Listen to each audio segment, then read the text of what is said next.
A few videos back, I started the Hot Wheels 1970 Tune-Up Tower series with a race.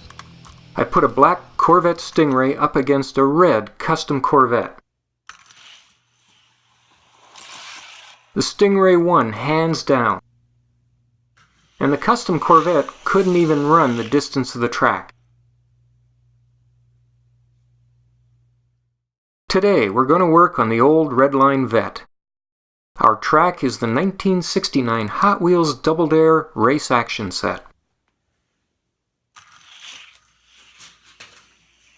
And the result is pretty much the same. The Stingray wins.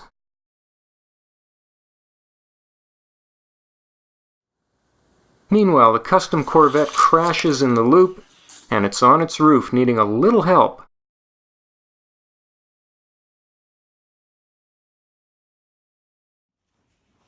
And that help comes in the form of a tow truck. We're going to haul this Vette over to the tune-up tower and get it serviced.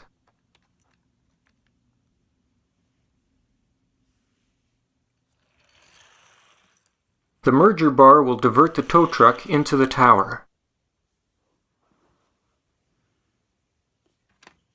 We'll unhook the Corvette and use the truck to push the car back in. When the elevator comes down, the safety bar goes up, and now the Corvette can go right in. With the car going up, the tow truck has lots of room to park on the first floor.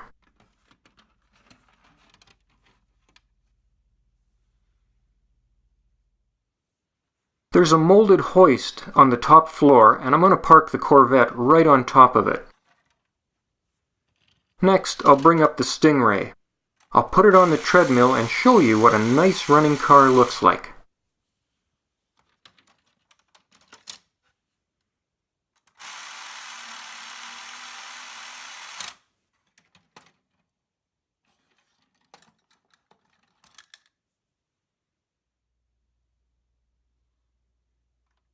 As you can see, the wheels spin freely, so this car has top speed and there's no drift. That's about as good as it gets. Now I'll park the Stingray on the second floor.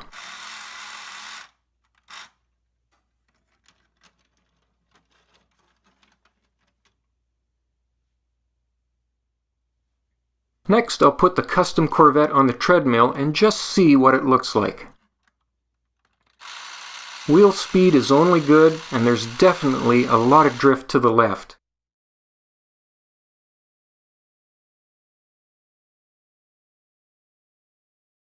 Because the hoist is molded into the top of the floor, I'm going to use a 1/2-inch diameter piece of vinyl plastic tubing to simulate a working hoist and get this car lifted up so we can work on the wheels. A check of the suspension shows the rear wheels holds its position nicely, but the front wheels collapse into the fender. Of course, this causes trouble in the loop. The back wheel stays in place, but the front wheel hits the fender and stops rolling.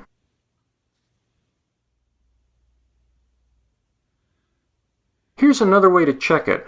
A little bounce test reveals nice action in the back, but no bounce in the front. The problem is obvious when you look at the undercarriage. The torsion bar wires are not in their proper position.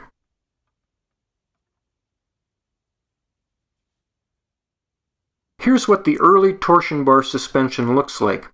This Ford J car has been drilled apart.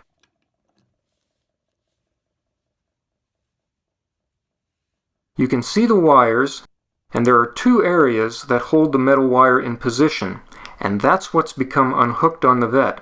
That means the front wheels are floating inside of the car.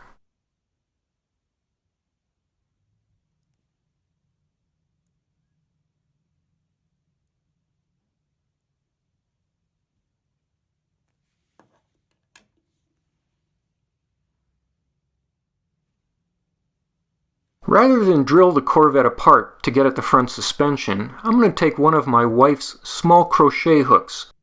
Maybe I can pull the wire back into place.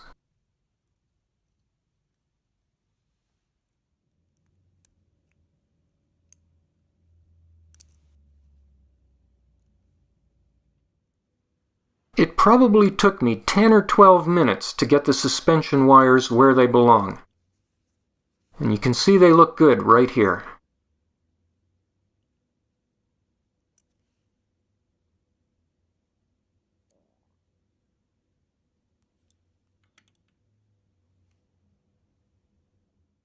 Now if we do the bounce test again, the back works fine. The front? Yeah, it has more bounce, but it's not quite right. The reason is the car is riding on 3 wheels at this point. The left front tire is really bent down, so that makes the car a bit unstable.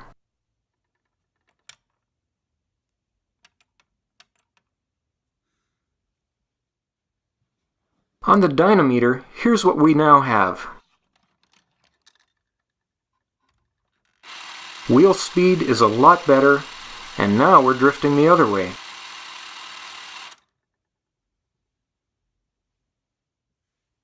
Before fixing anything, let's do a race. From the second floor, we'll head to the starting gate.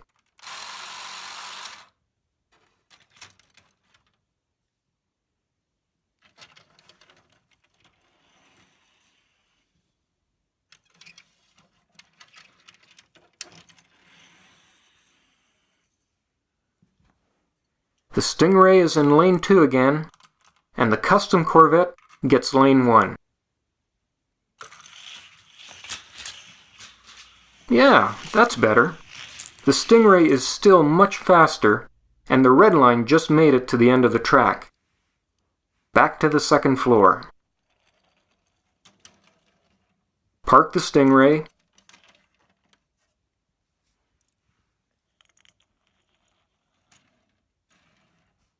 And head to the elevator with the Custom Corvette.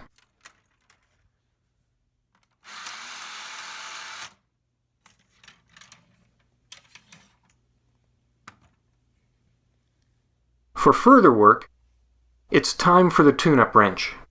These tend to get lost, so they're somewhat rare and expensive.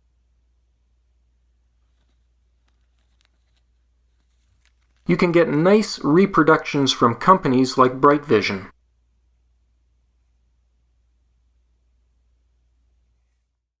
Three sets carried the tune-up wrench. The instructions on how to use the wrench are pretty basic. If wheels need adjustment, use wheel wrench.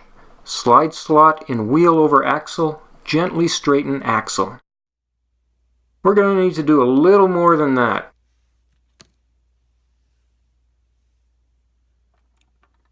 First, use the narrow part of the wrench to pry between the body and the black part of the tire.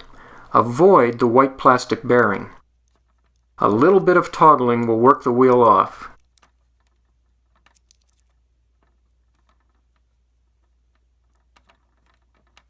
It's coming. Same for the back.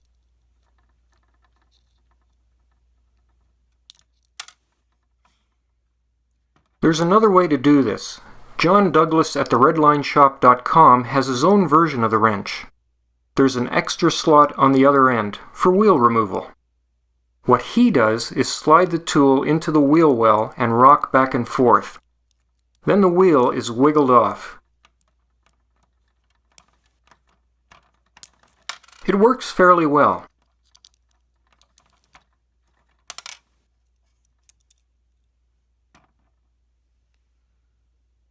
So what's the purpose of the eyelet on the original wrench? At recovertoy.com they speculate that the eyelet would accommodate a string or ribbon. Then you wear the tool around your neck so you can repair cars frequently as they blow through superchargers. With all the wheels off, it's time for new tires. I'll send a Dodge Ram truck on a parts run.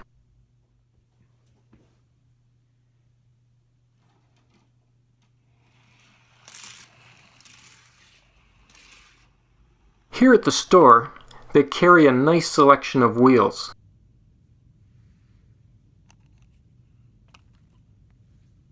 and bright vision is a great source for beautifully done tires. This is a package of medium-size Hong Kong-style wheels.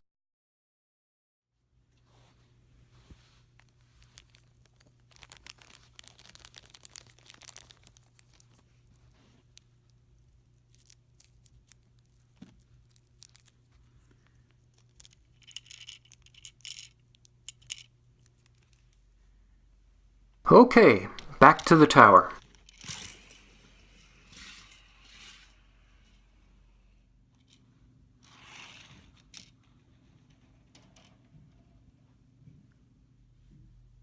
Bring down the elevator, move in the truck,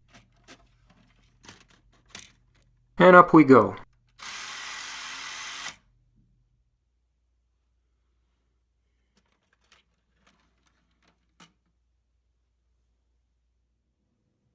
Alright, now it's time to clean the axles on the car. Using a cotton swab, I'll wipe the wires and the bearings clean of dust, dirt, and debris.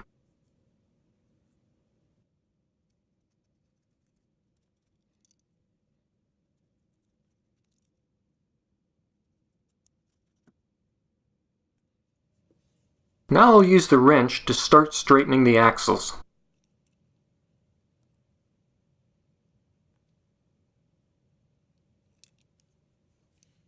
It's going to be difficult on this left front one, but I'll give it a try.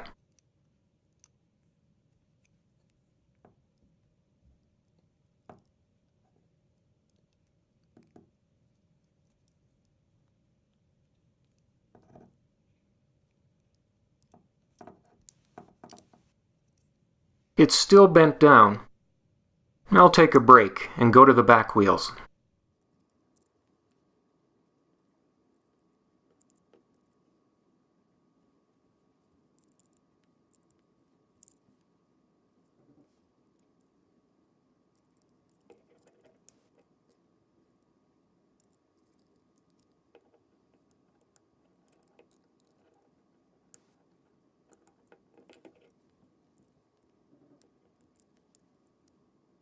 That's not bad.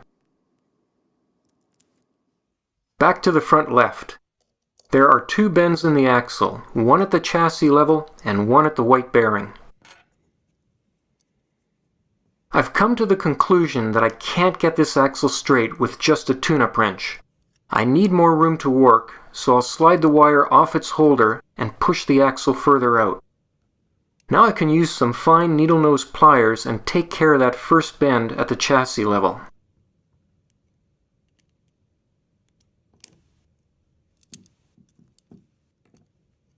Then hook the torsion bar back in place.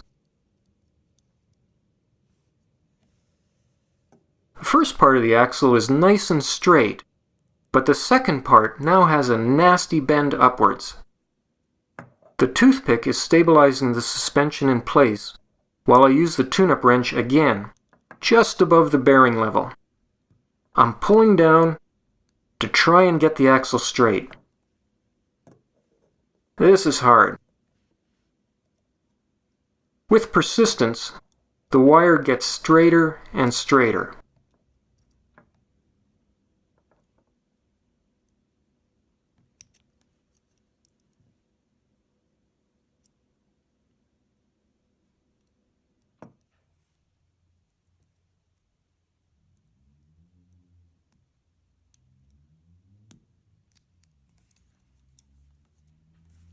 Alright, that's close.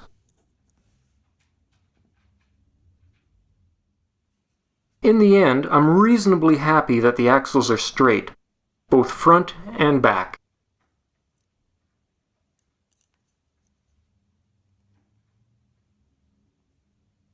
And the torsion bar wire is in place. Looks good.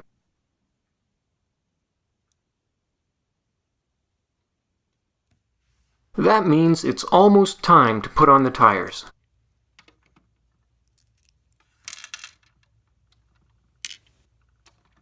And the pickup truck will take the old ones out for recycling. But before we go on, this tune-up tips for top speed performance statement was found on nearly every instruction sheet Mattel produced during the Redline era. In capital letters it says, "Do not oil wheels and axles." The trouble is, any original factory oil is long gone.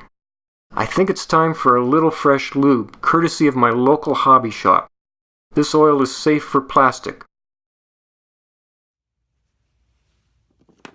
So I'll put 1 drop on each axle.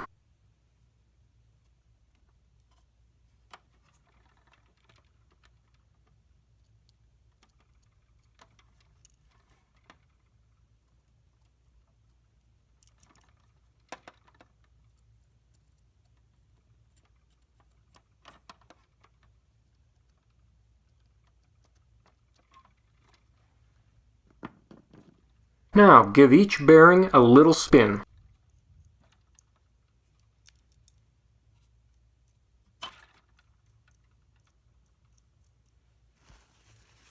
And use a tissue to daub up any excess oil.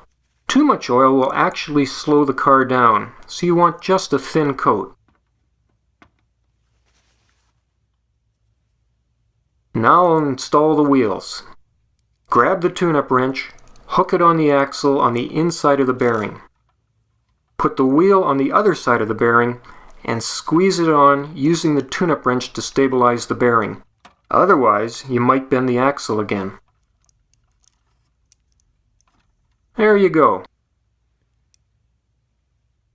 All 4 wheels are back on. They're clean, lubed, and straight. Let's check this out on the dynameter. Speed is top-notch. Drift? Not bad.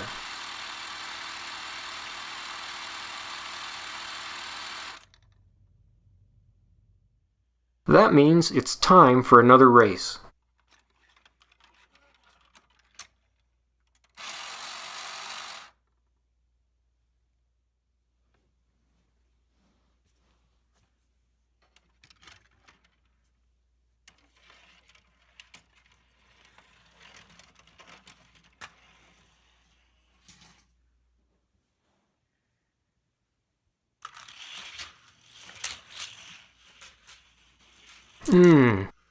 The Custom Corvette had the lead going into the loop, but lost it coming out.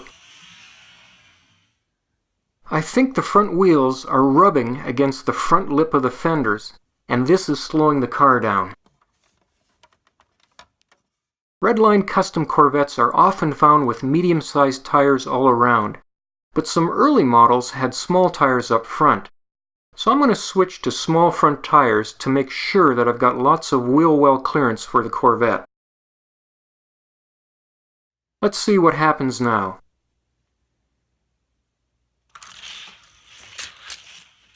Yeah, there you go. The Redline Custom Corvette restored to some of its former glory, racing again and winning. So there you have it. Working on the 1968 Custom Corvette with the 1970 tune-up tower, making Hot Wheels still fast, still fun.